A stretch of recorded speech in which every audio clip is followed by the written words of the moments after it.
Mouz have added yet another Academy player to their main roster. So I looked through xertioN's demos to let you know what to expect from Mouz's newest player.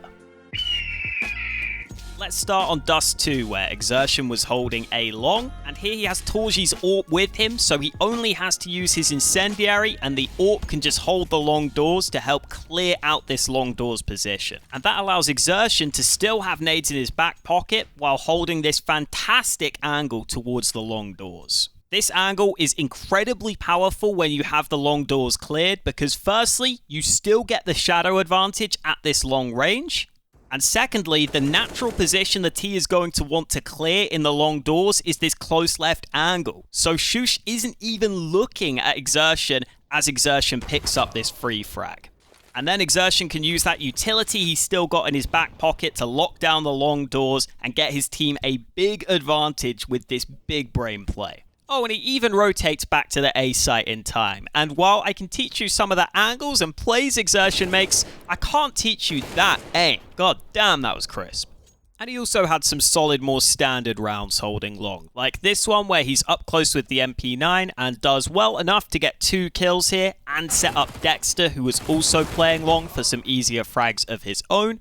Or this round, where off of his teammates' info, he's confident enough to push A long very quickly for the flank here, and I think you can see Heroic weren't expecting him to come in from behind so soon, as all 3 Ts fall like dominoes on this spray down. But it's important to make these plays every now and then to keep your opponents honest. It also definitely looks like he has the aim to hang at this level. I like how he never overextends here while playing Gandalf, but is still able to isolate these fights and land some really fast headshots onto both these players, which isn't easy to do with the M4. And I don't even think I can provide any analysis on this next clip other than asking the question, why the hell don't my Glock work like that? Even in pistol rounds, I don't think I get these kills, and this man's doing it against players with helmets. Jeez. On T side, xertioN was generally put towards the front of the pack, to the point where he was involved in the most opening duels on T side for Mouz at Pro League, and I was pretty impressed with his ability to stay composed in some of these stressful situations. Here he sees the CT smoke pop down in connector and instantly recognizes this is often used by players who want to play in this close left corner, which he clears and gets this opening kill. Then it's good to see he had the timing of the window smoke fading in his head so he could re-smoke that. And then when this CT peaks from short, he has to be ready to try and get this trade kill while also still being aware of that connector smoke that's fading. And through all this, xertioN values his life really well, is able to duck back into underpass. And because he's still alive in this position, when Heroic themselves peek top mid with this flash, he's able to get yet another kill and draw the attention away from the A play, which is where the bomb has been going this whole time. Over on Inferno, here he does a really solid job at dealing with this second mid aggression, and while his teammates probably would have pincered on this position, getting the kill clean basically guarantees this round for the team. And then in this one with the MAC-10 later in the half, xertioN uses this flash early to get the info that the AWP is towards top mid.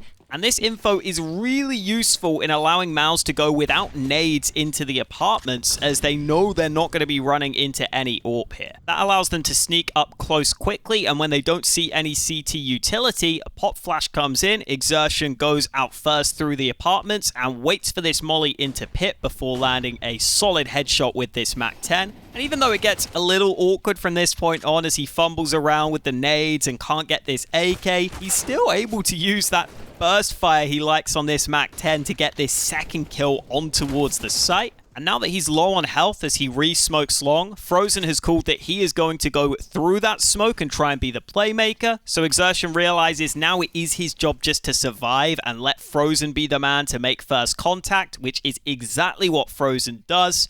And xertioN is just able to focus on this flanking player up in the apartments for a whole lot of impact in this round.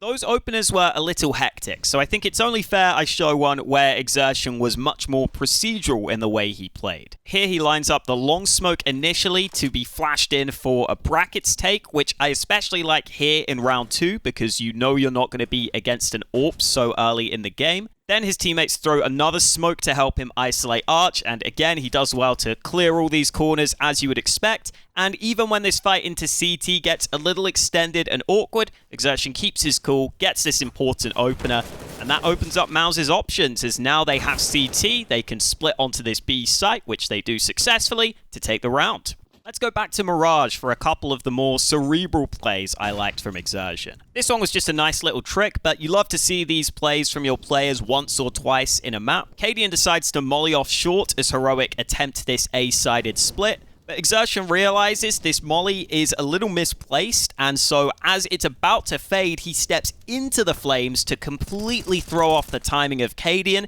You can see from xertioN's POV, he still thought he was going to be safe a little longer because that molly was up, but instead he takes a lot of damage from behind, and xertioN ends up turning this into a kill. Always a good sign when a player is thinking about how they can catch their opponents off guard like this. Or in this round, as he's playing Retake towards A, he helps with the utility, and notice how his incendiary into Palace allows him to pre-aim this one angle if a player's already pushed through. That makes this first frag a lot easier, especially as these smokes are actually giving him just a little bit of cover towards ramp. And I was also really impressed with his awareness of when he just needed to survive, as he's got his team the advantage. This is a 4v3 advantage. Heroic have gone for an all-in play early, so he just drops back. And then once Heroic start moving up towards A with this pick, he puts this smoke down in an attempt to isolate some of the angles. There does end up being a little bit of a gap on the side of this smoke, but it doesn't matter, as once again, his aim is on point on this one.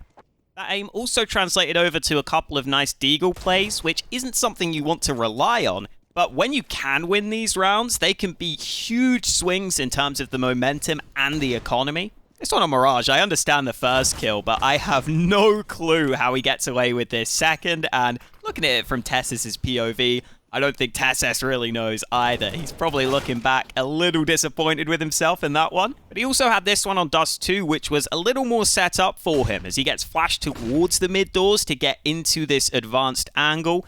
And even as he gets flashed away, that just gives Mouz the info that Heroic are probably trying to retake this position. So they've got another flash of their own, and this time xertioN is able to keep his cool and finally get that opener. And this eventually even turns into a round win with an incredibly close clutch. You don't see xertioN in many of these clutch scenarios, but good to see that he was able to win this one. And then finally, I just want to show a couple of the nice, good, fast rotations that xertioN had. Here on Dust2, as soon as the call is made that Heroic on this lower buy are going for a fast mid push, even with the molly in hand, he knows he can drop down into CT with this smoke being up and help out really proactively behind this smoke for a nice double.